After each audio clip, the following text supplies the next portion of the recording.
Ayan na nga dahil nag-crave tayo sa fishball. So ayan na nga guys ang ating fishball. Tingnan nyo. Masarap na masarap yan guys. Samahan natin ito guys. Nakita nyo yan. Samahan natin ito. Samahan natin yan. Hello guys. Dahil nga nag-crave tayo sa fishball. So ayan. Ready na siya. Na-mix ko na siya kanina. Linagyan ko lang yan guys ng sibuyas. Linagyan ko rin yan ng isang itlog, 5 kutsarang harina, tapos parsley, dill. So, ayan na. Nakapag-prepare na ako ng 5 piraso.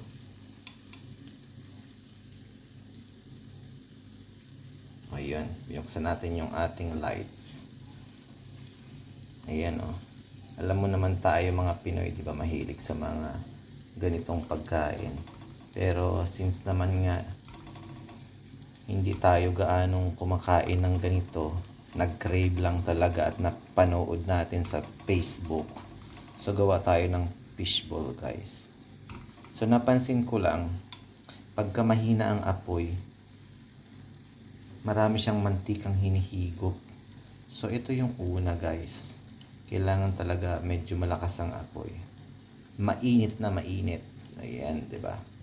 And syempre, meron tayong green salad. Ayan. Yung green salad na maraming sibuyas.